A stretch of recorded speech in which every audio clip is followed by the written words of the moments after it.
नमस्कार साथियों। भारत पर जब पहलगाम में आतंकी हमला हुआ, पाकिस्तान ने भारत के साथ जब संघर्ष करना चाहा, तो ऑपरेशन सिंदूर मिला। ऑपरेशन सिंदूर में भारत ने पाकिस्तान के लगभग 10 से 11 एयरबेस मार गिराए, खराब किए। उसकी खूब तस्वीरें बाहर आई।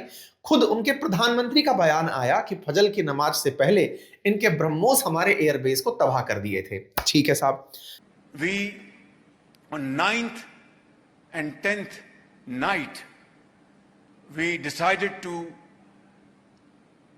respond in a measured fashion to Indian aggression, and we had decided that at 4:30 in the morning after Fajr prayers, Pakistan armed forces led very ably by our Field Marshal, Chief Army Staff sitting here, Syed Asim Munir, to teach a lesson to our enemy. But before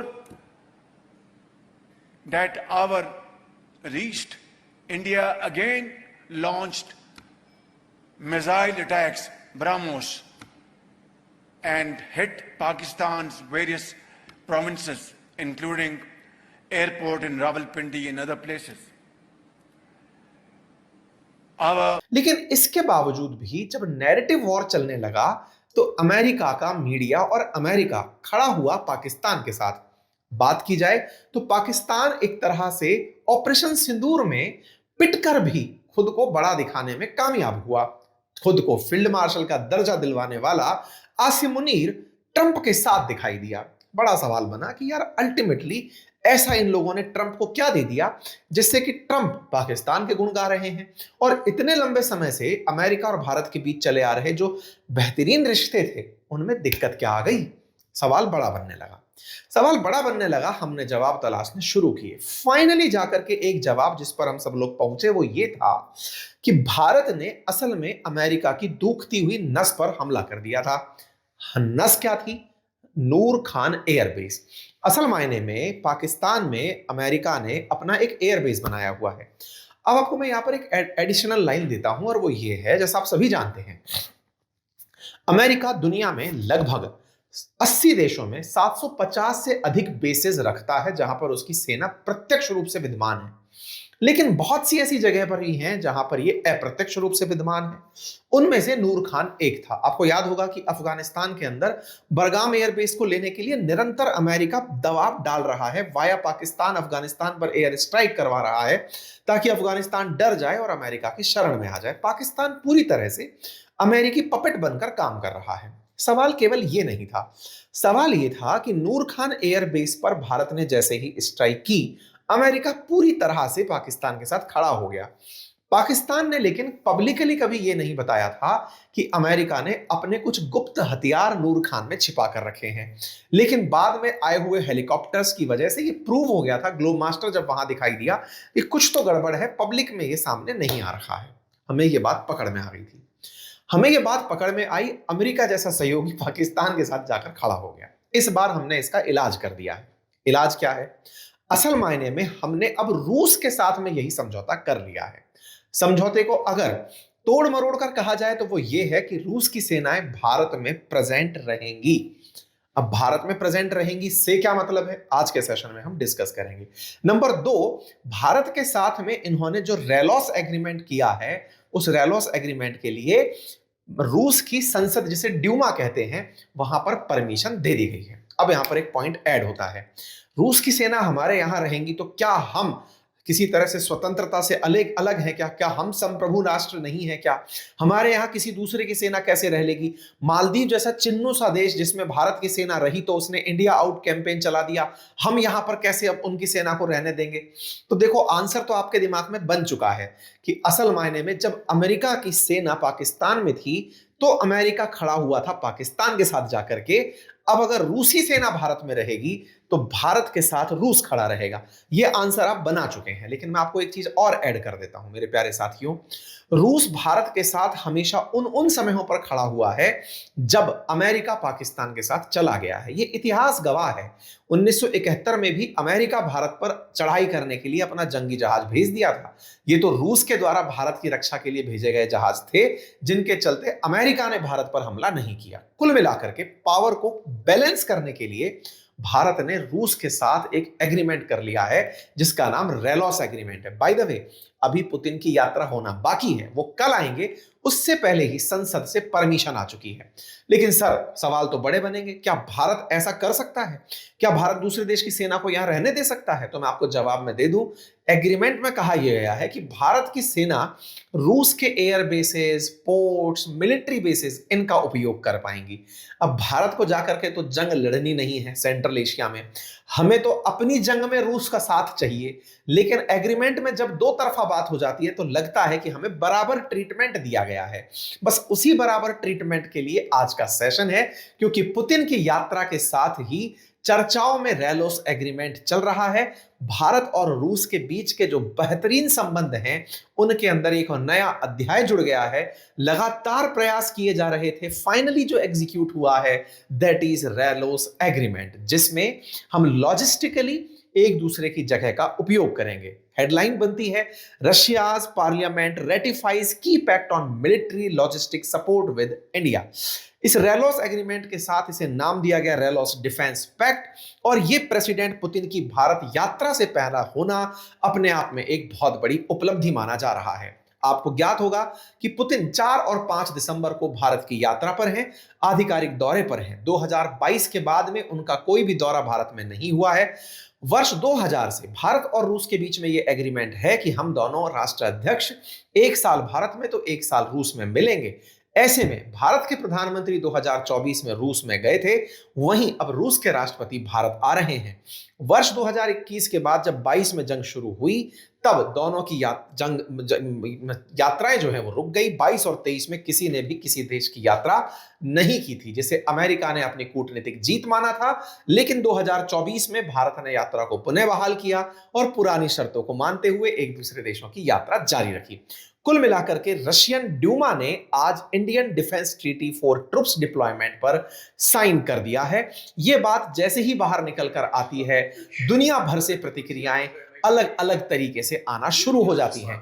ये छोटी मोटी बात नहीं है। मैं आपको फिर से ये बता दूं कि इस एग्रीमेंट के मायने आने वाले समय में गहरे निकलेंगे। आप में से कुछ लोग कहेंगे, सर हमने तो जितनी जानकारी ली है, ऐसे ही लेमोआ करके एग्रीमेंट यूएस के साथ भी तो है, लॉजिस्टिक एक्सचेंज बिल्कुल है। केवल अमेरिका ही नहीं, और भी देशों के साथ हमारे एग्रीमेंट्स है। पर मुसीबत क्या है, अमेरिका भारत के साथ तो बिल्कुल डेमोक्रेटिक तरीके से एग्रीमेंट किया, लेकिन पाकिस्तान के साथ गुप्त तरीके से एग्रीमेंट किया हुआ था। गुप्त तरीके से एग्रीमेंट का मतलब क्या हुआ कि पाकिस्तान को इस तरह से रखा गया था कि तुम्हें पब्लिक में नहीं बताना है कि हम तुम्हारे यहां पर अपने कीमती हथियार रखे हुए हैं या तुम्हारा उपयोग मिसयूज हम कर रहे हैं। पाकिस्तान को चाइना के अगेंस्ट यूज करने के लिए नूर खान एयरबेस देना पड़ा था। इस चलते वो ज्यादा सपोर्टिव चला गया अमेरिका पाकिस्तान के साथ। भारत के केस में रूस का बहुत लंबा दोस्ती रहा है। ऐसे में रूस के साथ हम ये एग्रीमेंट साइन करके अपनी ट्रस्ट को एक लेवल और ऊपर लेकर जा रहे हैं। कुल मिलाकर के इस रेलोस एग्रीमेंट के चलते दोनों देशों की सेनाएं, मिलिट्री बेस, पैरामिलिट्री फैसिलिटीज, संसाधन सभी एक दूसरे देश में साझा किए जा सकेंगे। इसके तहत उनके फाइटर जेट्स में भारत में फ्यूल भरा जा सकेगा, वॉरशिप भर सकते हैं, मिलिट्री बेस में वो लोग डेरा डाल सकते हैं, लॉजिस्टिक सुविधाओं का वो उपयोग कर सकते हैं। मेरे प्यारे साथियों, इसके लिए लगातार लंबे समय से प्रयास चल रहा था। 2024 में भी ये प्रयास हुआ था, लेकिन ये हो नहीं पाया था। भारत के द्वारा फरवरी 2025 में भी फाइनली पुतिन की यात्रा से एक दिन पहले ही रूस की संसद यानी ड्यूमा के द्वारा इस पर अब काम बढ़ा दिया गया है। बस इसमें प्रोविजन ये रखा गया है कि युद्ध के समय पर यूज ना हो पाएगा। युद्ध का समय अब ये कौन तय करेगा? जब युद्ध, रशिया यूक्रेन के युद्ध को भी युद्ध ना माना जा रहा हो, वो केवल एक एग्रेसिव एक्टिविटी मानी जा रही हो, अब एक डिफेंसिव एक्शन माना जा रहा हो, तो युद्ध की परिभाषाएं भी आज के समय में बची नहीं है। कुल मिलाकर के भारत और रूस के बीच में अब एक विदेशी बेस बन जाएगा। अब आपके दिमाग में एक सवाल बनेगा कि साहब एक बात बताइए, रूस को तो भारत के अंदर एक बेस मिल गया। आप इसको उल्टे तरीके से देखिए सर, आज रूस भी दुनिया के 12 देशों में 52 जगह पर अपने मिलिट्री बेसेस रखता है। अमेरिका 80 देशों में 750 मिलिट्री बेस रखता है। इससे भारत को क्या मिला? अमेरिका अमेरिका के लिए तो चलो पाकिस्तान खड़ा है, रूस के लिए अब भारत भी खड़ा हो गया। हमें अल्टीमेटली मिला क्या? हमने कहा कि अब अमेरिका के सामने रूस हमारा साथ देगा, ये मिला। बोले नहीं सर, हम लोगों ने कुछ खोया भी तो रूस के चलते था। जिन्हें हमारा पुराना सेशन याद है, 31 अक्टूबर को मैंने आपके सामने एक सेशन किया था जिसमें मैंने बताया था कि भारत ने ताजिकिस्तान में अपना एक एयरबेस खो दिया है जिसका नाम आयानी एयरबेस था, जिसके बारे में न्यूज निकल करके आई थी कि ये आयनी एयरबेस जो सेंट्रल एशिया में अफगानिस्तान के जस्ट उत्तर में है, जिस एयरबेस को भारत ने जब अफगानिस्तान के साथ अमेरिकी युद्ध चल रहा था उस समय पर हमने अपने लोगों को निकालने के लिए इसका उपयोग किया था। ताजिकिस्तान से हम पाकिस्तान को कंट्रोल करने के लिए इस आयानी एयरबेस का यूज कर रहे थे, लेकिन ये एयरबेस रूस और चाइना के चलते ताजिकिस्तान ने रिन्यू नहीं किया भारत के साथ और ये हमसे दूर चला गया। सवाल बड़ा बना कि जब रूस ने हमारा एयरबेस जो ताजिकिस्तान में था वो हमसे ले लिया तो हमें फिर किस तरह से उसका साथ देना चाहिए। यहां पर ध्यान से सुनिएगा, ये जो रेलॉस एग्रीमेंट हमने किया है, ये एग्रीमेंट असल मायने में ताजिकिस्तान में यानी कि सेंट्रल एशियन कंट्रीज में जो आयनी एयरबेस था जिसके चलते भारत एयरबेस का उपयोग करना चाह रहा था लेकिन नहीं कर पाया था, ये एग्रीमेंट उसका काउंटर बनेगा। अब भारत ताजिकिस्तान नहीं, असल मायने में पूरे रूस के एयरबेस को यूज कर पाएगा अपने लिए। अब आप पूछेंगे रूस का एयरबेस यूज करने से हमें क्या फायदा? जिस तरह से ताजिकिस्तान आपके लिए चिंता का विषय है, जानकर चलिए कि सेंट्रल एशिया कभी यूएसएसआर का हिस्सा हुआ करता था और आज भी सेंट्रल एशियन जो कंट्रीज हैं, चाहे ताजिकिस्तान, उज्बेकिस्तान, किर्गिस्तान, कजाकिस्तान, ये भी रशिया के साथ खड़ी हुई हैं और ये साथ मिलकर के ही सारे निर्णय आज भी वैसे ही लेना चाहती हैं। अल्टीमेटली यूएसएसआर श्रेणी में ये अपने आप को आज भी मानते हैं। कुल मिलाकर के भारत ने जो आईनी एयरबेस खोने पर नुकसान उठाया था वो इस एग्रीमेंट के साथ फायदे में बदल गया है। कुल मिलाकर reciprocal exchange of logistic support नाम का यह एग्रीमेंट दोनों देशों के जहाज, विमान, सैनिक, उनके ईंधन भरने, उनके सामान जरूरी ले जाने, रुक सकने, ट्रेनिंग करने, ज्वाइंट एक्सरसाइज करने, इन सब में मदद देने की सुविधा देगा। सवाल बड़ा है, सर पाकिस्तान का इससे क्या हाल होगा?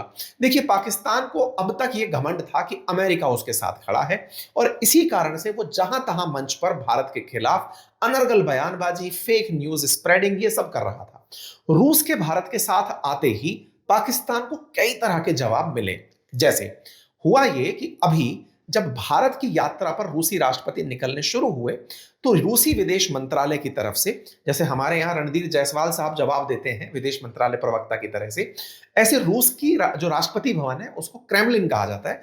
क्रेमलिन की तरफ से स्पोक पर्सन ने क्वेश्चन आंसर्स पर जवाब दिया। दिमित्री पेस्कोव जो है उनका नाम है, और दिमित्री पेस्कोव ने भारत आ रहे पुतिन से रिलेटेड जितने भी सवाल हैं जो भारतीय मीडिया जानना चाहती थी, उन्होंने अपनी तरफ से उन सभी चीजों का जवाब दिया। ये जो दिमित्री पेस्कोव हैं, इनका मीडिया ब्रीफिंग था, भारत के तमाम पत्रकार इनसे तमाम सवाल पूछ रहे थे। क्यूरोसिटी इस बात की थी कि जब पुतिन ऐसे टेंस माहौल में भारत आ रहे हैं, जब अमेरिका भारत को बार बार यह कह रहा है कि आपने रूस से किसी भी प्रकार का व्यापार किया तो आपको इतना % टैरिफ देना पड़ सकता है, तो ऐसे में पुतिन एजेंडा क्या लेकर आ रहे हैं? कई सवाल पूछे गए। जब सवाल पूछे गए तो इन्होंने खुलकर चीजों का जवाब दिया। इन्होंने एक एक बात खुलकर बताई। इन्होंने कहा कि देखो, आप सभी जानते हैं कि ब्रह्मोस ने भारत और रूस के बीच में विश्वास को नेक्स्ट लेवल पहुंचा दिया है। मैंने कल भी आपको एक सेशन में बताया था कि भारत ने ब्रह्मोस का new generation, next generation level test कर लिया है without announcing in the world.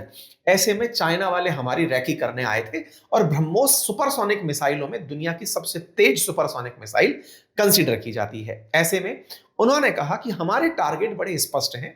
हम भारत के साथ व्यापार को 2030 तक $100 बिलियन तक ले जाना चाहते हैं। इतना ही नहीं, हम ये चाहते हैं कि भारत पर किसी तीसरे देश का असर ना हो। जब उनसे पूछा गया कि सर एक बात बताइए, S-400 को लेकर के भी बात होगी क्या, उन्होंने कहा ये तो हमारे टॉप एजेंडा में शामिल है। आप पूछेंगे ये क्यों? S-400 तो भारत ने 2018 में ही ऑर्डर कर दिया था, 3 यूनिट आ भी चुकी हैं। तो मैं आपको बता दूं, रशिया यूक्रेन युद्ध के चलते 2 यूनिट अभी भी बची हुई हैं S-400 की, और इस बीच में रूस S-500 बना चुका है। 400 की जो रेंज है वो 400 किलोमीटर अगर है तो 500 की रेंज 500 किलोमीटर है, यानी 500 किलोमीटर पहले ही दुश्मन की आती हुई मिसाइलों को वो इंटरसेप्ट करके खत्म कर सकता है। ऐसे में इनसे पूछा गया कि क्या S-400 है डिस्कशन का पार्ट? बोले हाँ, वो तो मेजर डिस्कशन का पार्ट है, उस पर तो हमारी चर्चाएं होंगी ही। बोले सर, क्या सुखोई 57 भी चर्चा का विषय है? तो इन्होंने कहा देखिए, वो हमारे बेस्ट प्लेन्स में से है, दुनिया के जो बेस्ट प्लेन है उनमें से हमारा सुखोई 57 है। लेकिन बहुत सारे ऐसे बेकार देश भी प्रेजेंट हैं जो मार्केटिंग करके भारत के सामने हमारी इमेज खराब करना चाहते हैं। हम चाहेंगे कि हम अपना सुखोई 57 भारत के साथ वार्ता में शामिल करें। इनसे और भी बातें पूछी गई तो इनसे कहा गया कि साहब एक बात बताइए कि क्या भारत के इन्वेस्टर्स रूस में निवेश कर सकते हैं? तो उन्होंने कहा कि हम अपने आप को मोस्ट फेवरेबल कंडीशंस के साथ इंडियन इन्वेस्टर्स के लिए रखते हैं, वो आए और रूस में निवेश करें। उन्होंने साफ तरीके से कहा कि एक देश, बिना नाम लिए अमेरिका का, कि वो सारे नियम तोड़ करके WTO के नियम तोड़ रहा है, व्यापार के नियम तोड़ रहा है, UN के नियम तोड़ रहा है और वो दुनिया के साथ टैरिफ युद्ध खेल रहा है। ये उचित नहीं है। भारत को चाहिए कि वो अपने हितों की रक्षा करे और भारत अपने आप का ख्याल रखते हुए आगे बढ़े, ऐसी हमारी अपेक्षा है। उन्होंने तमाम प्रकार के सवालों के जवाब दिए, जिनमें से चाबहार पोर्ट हो या फिर चेन्नई से Vladimir. What is Russia's position on that, sir? Yes. So we have mentioned the issue of tariffs already. It's rather a question of bilateral relationship between India and the United States. We cannot interfere in that. And we don't have the slightest intention in doing that. And we understand that there is a pressure. There is a pressure over India. Actually, this is the reason that we have to be very careful in creating an architecture of our relationship that must be free of any influence coming from third countries. We have to secure our relationship. We have to secure our trade that brings mutual benefit. So trade can be only beneficial for both sides. And if we earn from this bilateral trade, we have to continue it. But we have to secure it from pressure from abroad.